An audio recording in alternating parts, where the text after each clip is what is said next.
The pod was smaller than I expected. That was my first thought when Proctor-designate Ural Thane walked our intake cohort through the annex and pulled back the curtain on what the Academy called the Sovren Neural Endurance Assessment. 48 pods in 4 rows, each one sealed, white, smooth as the inside of an egg. A narrow gel couch, a biometric headband, a single overhead strip of cool light that would dim to nothing once the trial started. No windows, no clock, no communication with the other pods or the outside floor. The brief had been clear enough. 72 hours of sustained wakefulness under monitored cognitive load. Every 6 hours, the Sovren Grid would push a new packet of assessments through the headband. Logic chains, threat modeling sequences, pattern interpolation.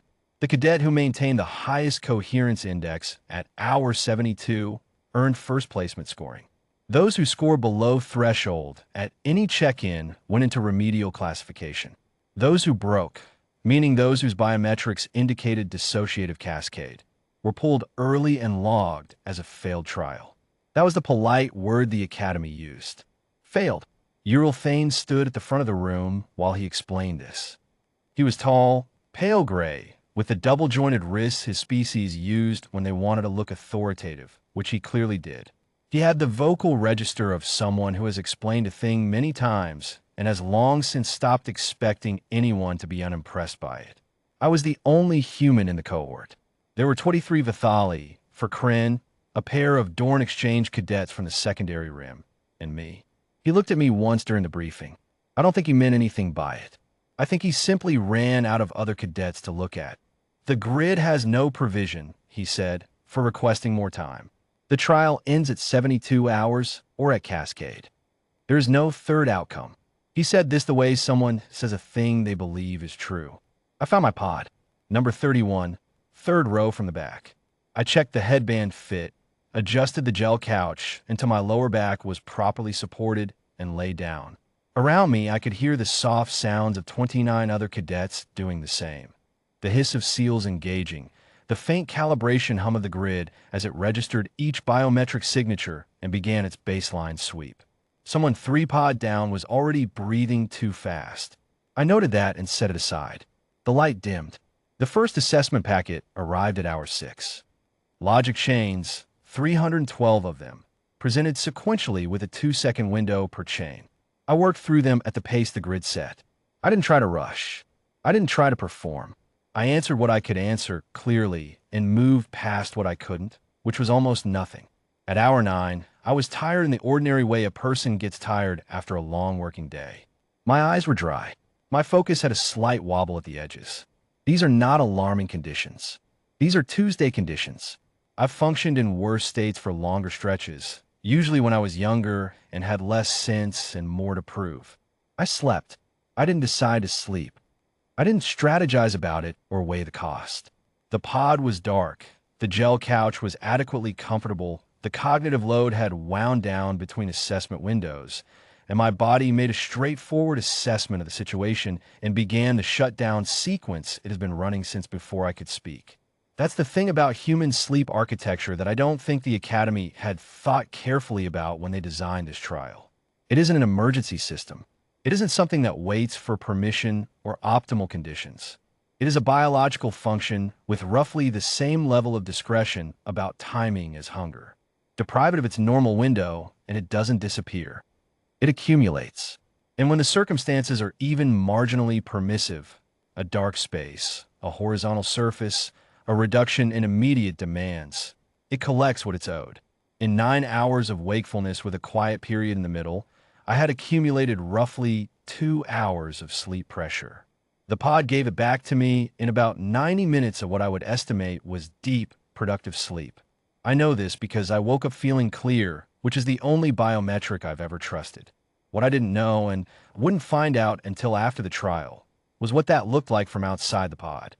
The grid had a record, going back to the Academy's founding, of every biometric signature it had ever cataloged. It knew Vithali's sleep onset, a gradual delta wave collapse that the grid flagged as cognitive degradation and logged as a coherence failure. Because for Vithali, losing consciousness during the trial was in fact a failure.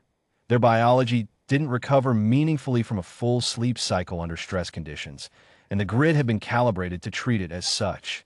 It knew CRIN, metabolic suppression patterns, Dorn resonance dips, every flavor of involuntary shutdown it had ever encountered. It did not know me. At hour 9.4, my neural signature did something the grid had never seen. My coherence index, which had been running a clean, unremarkable line since baseline, dropped sharply and then stabilized at a pattern the grid's classification engine did not have a name for. Not degradation, not dissociation, not death, though it ran a death check and logged an ambiguous result. The grid held on that ambiguous result for 11 minutes, which is a very long time for a system that processes 4,000 data points per second. Then it escalated. Uralthane received the alert in his quarters at hour 9.6. He came to the annex floor with 2 of the medical monitors and pulled up my pod's data wall.